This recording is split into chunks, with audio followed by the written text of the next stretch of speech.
nimekuja Busia siku ngumu sana kwa wazazi, kwa sababu leo ndio ile siku maform 1 walitakiwa waripoti kule shule.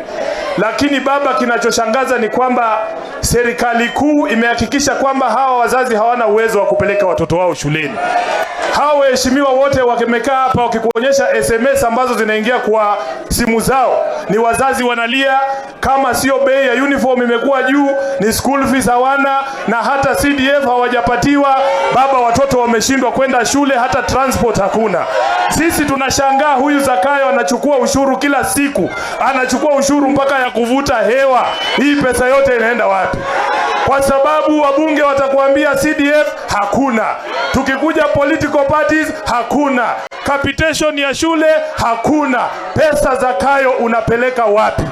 Number 2, baba, I am today a very proud member of the Law Society of Kenya. Wanasheria wote waliandamana Kenya kuambia Ruto kwamba hawezi kuingilia idara za mahakama. Anasema ati kuna ufisadi ndani ya mahakama, akaambiwa ataje wajaji wafisadi. Leo hii badala apeleke ushahidi, Gachagua anasimama anataja jaji tu majina, na walituambia hao majaji wanasimamisha ati miradi ya kitaifa. Tulitarajia tuambie huyu jaji ambaye alisimamisha mradi wa social health insurance alilipwa pesa fulani na mtu fulani. Hatukujua ni kesi za kibinafsi, ati wanarudisha ile hasira walikuwa nayo. Gachagua anataka ule jaji ambaye alikuwa anakata kesi yake ati atolewe kwa sababu ya ufisadi. Sasa tunataka kumwambia Gachagua, usingoje mpaka Alhamisi. Kama uko na ushahidi, peleka leo ndio tujue ukweli wa mambo mahali huko. Number 2, baba, kwa sababu ya unafiki ya watu Kenya mzima, watu wameanza kuwagundua. Hata Gachagua huko kwao kwenyewe wamegundua huyo mtu ni bandia, wanataka atolewe wapatie Ndindi Nyoro 2027.